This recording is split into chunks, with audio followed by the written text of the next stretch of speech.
Денеска се навршуваат 2 години од едно од најавтентичните граѓански движења кое се случи во Македонија. Протестираме против полициската бруталност, односно како реакција на убиството на Мартин Нешовски. По овој повод денеска во студиото на Нова се Тамара Атанасовска и Војо Стојановски, едни од двајцата најгласни учесници во тие протести. Тамара, од оваа перспектива 2 години како ви изгледа, што направивте, што се случи? Наивни ли бевте, добро направивте?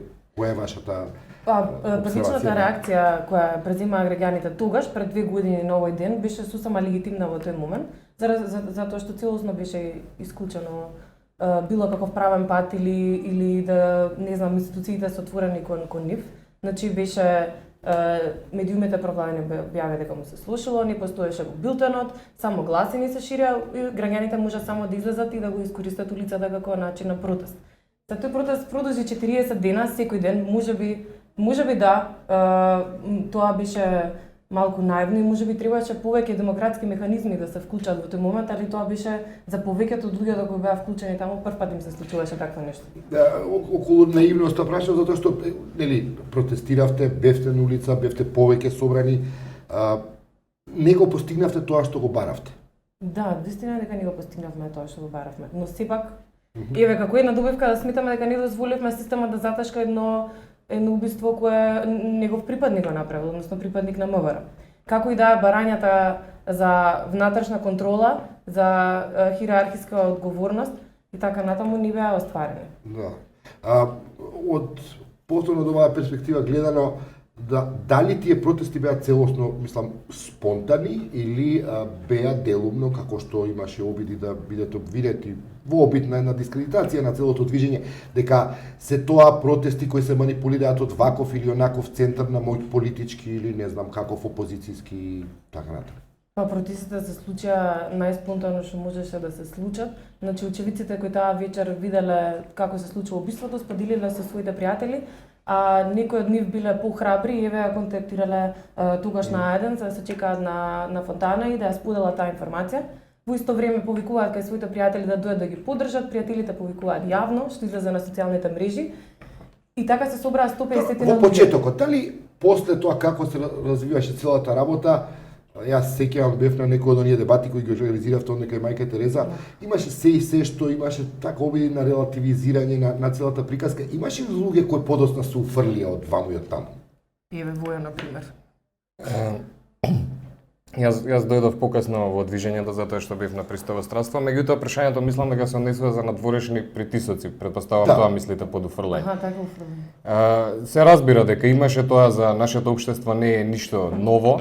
Меѓутоа фактот што во еден момент дури 5000 имаше претпоставка дека 5000 луѓе протестираат, кажува на тоа дека инфилтрирањето не можело да влијае на здруженијето како целина. Се разбира, политички притисоци од други страни, погрешно представување преку медиумите, етикетирање на членовите на здруженијето, организирање на контрапротести, беше направено се она што го гледаме до денеска. Меѓутоа, она што го разликува движењето Стопна полициска од останатите јавни собори кои се организира и кои политиката беше дозволено политиката повеќе да се вмеша, е тоа што до ден денеска, еве и по 2 години, се уште имаме активности, се уште организираме настани и се бориме против она што се боревме. Тоа е тоа што разликува Стопна полициска и што разликуваше уште во тоа време. Зошто решивте да се повлечете? После тие 40 дена, неисполнети беа барањата, се уморивте, се исплашивте дел од вас, бевте изложени на притисоци лично, вашите блиски, односно на јадро кое го потикна првичниот протест?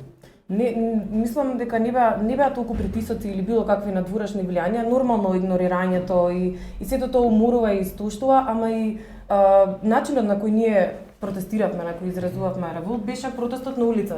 Протестот на улица е воден од гнев најчесто и трае колку што трае тој гнев и не може да трае за секогаш.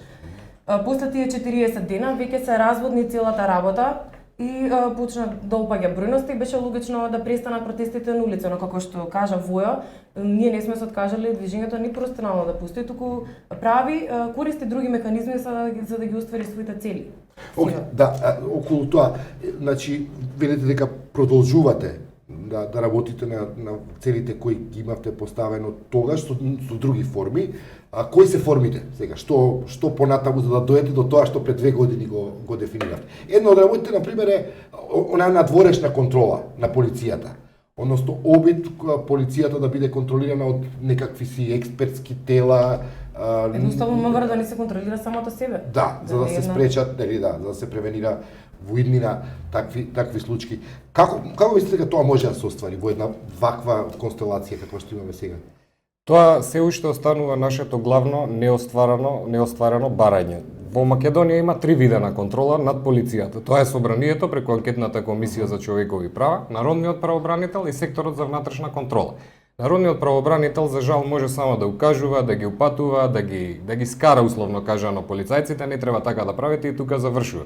Собранието може само да ги сослушува, нема никакви истражни действија, не може да дава никакви нити дисциплински, нити кривична одговорност да бара или да покренува постапки. Само секторот за внатрешна контрола, кој е составен дел на Министерството за внатрешни работи и чии директор е шефот на директорот е всушност министерот за внатрешни работи, останува единственото тело кое ја врши внатрешната контрола. Меѓутоа, доколку ги погледнете нивните извештаи, а и согледувајќи целокупната ситуација во државата, се уште имаме полициско насилство. Не слушаме да полицајци одговараат кривично или можеби ќе одговараат дисциплински 10 до 15%. Тоа да се прашам, вие сте двајцата ангажирани во невладени организации, дали после оние протести, дали тоа беше сигнал за институциите, чекајте, не можеме со полициска бруталност не може да се продолжи. Дали се намали обемот на такви случаи, на такви инциденти, според она што го имате како податок? Можеби Хелсиншки имаат повеќе, ама според моите сознанија обемот не е намален, дури како не се смени односно на институциите. Мораме да кажеме дека не се смени, затоа што еве како што забележавме пред колку месеци, не сеќам точно, министерката имаше говор каде што кажа со невладините организации и неистомислениците кои пробуваат да го нарушат угледот на полицијата, тоа нема да се случи. А еве во може поише повеќе да збори дека има нов закон за полиција кој уште порестриктивен. Значи институциите се уште се глуби за овој проблем и пробуваат да го игнорираат. Што се случува со тоа што станува порестриктивна, поголеми рестрикции има кон правата и граѓаните на човекот наспроти овластувањата на полицијата. Меѓутоа ова не е сосема ново, ова започнува во 2006 година со Законот за безбедност во сообраќајот на патиштата, во кој беше утврдено дека снимките од оние камери кои се поставени низ градот и во Републиката треба да се чуваат 6 месеци во архива и потоа, доколку на нив нема кривично или прекршено дело, да се уништат. Прашањето е зошто 6 месеци некој да знае точно да може да го одмери вашето движење низ државата и така. Меѓу другото, дали се добија снимки од тоа што се случувало на плоштад? Дека се говореше за камери, во случајот може би ќе беат корисни тие снимки. Снимките воопшто не беа побарани. Јавната обвинителка снимките ги побара околу 6 месеци по настанот. Меѓутоа 6 месеци по настанот веќе никој не ги чува. 6 месеци никој веќе не ни смее да ги чува, затоа што според закон. Барате ли вие тогаш за време на протестите? Но ние ги баравме, ама обвинителката требала да ги бара, правно така се бараат. Видете, тоа е основа на водење на истрага. Прво нешто е барате камери доколку знаете дека тие постојат, а сите знаеме дека постојат. Што се случи со постапката во која семејството тужеше? Најпрво беше поднесена кривична пријава со која се бараше обвинителката да ги вклучи во својот обвинителен акт оние кои според нас и семејството беа инволвирани, односно полицајците кои дошле на местото, полицајецот кој бил повикан од полициската станица и уште едно лице. Тоа се 4 лица. Јавната обвинителка се изјасни дека некои дела не се гонат по службена должност, а за некој не постои основано сомневање дека го сториле она за што пишуваше во кривичната пријава. Во такви случаи, секој граѓанин има право, приватно, се нарекува субсидијарна кривична тужба, до судот да ги гони самиот во улога на обвинител. Тоа се разбира дека семејството го направи. Судечкиот судија изјави несогласување да го гони случајот, вториот чекор е кривичен совет во основниот суд. Со образложение дека во моментот имале поважна работа полицајците, отколку да го легитимираат сторителот на злосторството, не само што не го легитимираат, тие го оставија и да го напушти местото на злосторството, што е спротивно на сите и домашни и меѓународни правни акти кои ја регулираат областа на истрагата. Кривичниот совет во основниот суд се согласи со судечкиот судија, се поднесе жалба, жалбата стигна до апелација, апелација донесе исто таква одлука како што донесоа пониските судови, со што се затвори можноста во Република Македонија да биде отворена судска постапка преку која вистината ќе Камерите никогаш нема да знаеме што снимија, што се случило во таму, иако имаше камери, така? Што понатаму сега, одите на судот во Страсбург? Во соработка со Хелсиншкиот комитет по барање на семејството Нешковски, веќе во моментов се подготвува апликација која ќе биде испратена во судот на Страсбург, истата ќе се однесува. Со какво барање? Ќе оди според неколку члена, тоа е членот кој го регулира правото на живот и членот кој зборува за правично судење, односно во делот на ефективен правен лек.